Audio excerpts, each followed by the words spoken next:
최근 공포 컨텐츠의 흐름이 조금 달라지고 있습니다. 예전 공포 영화는 귀신, 괴물, 살인마처럼 눈에 보이는 존재를 중심 소재로 했다면 요즘 사람들을 사로잡는 공포는 조금 다릅니다. 끝없는 복도, 반복되는 공간, 그리고 어딘가 이상해 보이는 현실. 대표적인 작품이 바로 백룸과 8번 출구입니다. 이 두 작품이 무서운 이유는 단순히 괴물이 등장해서가 아닙니다. 내가 보고 있는 현실이 과연 진짜인지 의심하게 만드는 상황 때문이죠. 그렇다면 우리는 왜 이런 공포에 끌리는 걸까요? 그 이유는 바로 불확실성입니다. 인간의 뇌는 기본적으로 예측 가능한 환경을 좋아합니다. 우리는 무의식적으로 세상을 이렇게 이해하고 있습니다. 여기는 집이니까 안전하다. 여기는 회사니까 일을 하면 된다.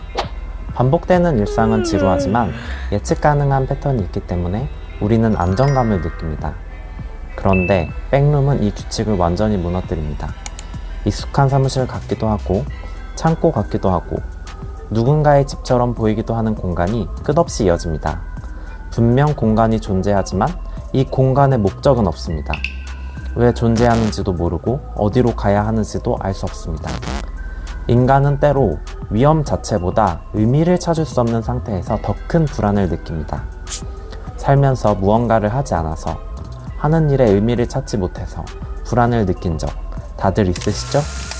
반면 8번 출구는 조금 다른 방식으로 불안을 만듭니다. 주인공은 끝없이 반복되는 지하 통로에서 이상현상을 찾아야 탈출할 수 있죠. 이게 원래 있던 것이었나? 내가 잘못 기억하고 있는 건가? 계속 갈까? 아니면 돌아가야 하는 걸까? 이 영화는 공간 자체보다 자신의 판단을 의심하게 만듭니다. 인간은 현실을 있는 그대로 보는 것이 아니라 내가 해석한 현실을 경험합니다. 그런데 내가 본 것이 맞는지 확신할 수 없다면 어떨까요? 불안을 느끼고 나아가 공포에 휩싸이게 되겠죠. 결국 두 작품은 방식은 다르지만 모두 불확실성을 이용해 공포를 만들어내고 있습니다. 그렇다면 왜 이런 종류의 공포가 현대인들에게 크게 다가오는 걸까요? 사실 백룸과 8번 출구가 주는 감정은 우리의 일상 속에서도 쉽게 접할 수 있는 것입니다. 매일 똑같은 출근길, 비슷한 하루, 반복되는 삶. 어느 순간 우리는 이런 생각을 하게 됩니다. 난 의미 없이 같은 하루를 반복하고 있는 건 아닐까? 이 생각은 마치 백룸의 출구를 찾을 수 없는 끝없는 공간과 닮아 있습니다.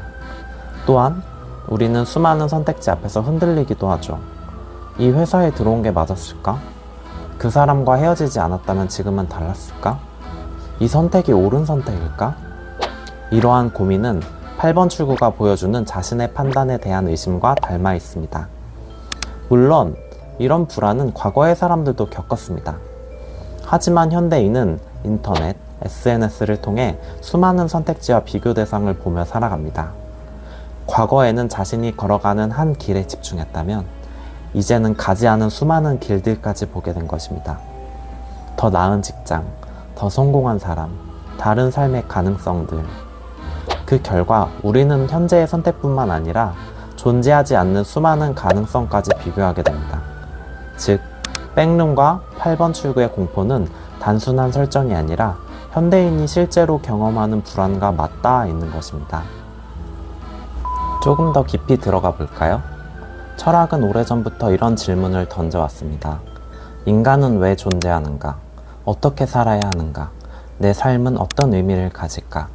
이러한 질문을 이미지로 떠올려 볼까요?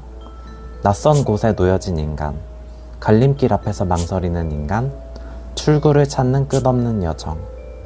백룸과 8번 출구의 설정과 비슷하지 않나요? 어쩌면 두 영화는 인간이 오래전부터 고민해온 실존의 문제를 시각적으로 표현한 것인지도 모릅니다. 철학자 사르트르는 이런 말을 남겼습니다.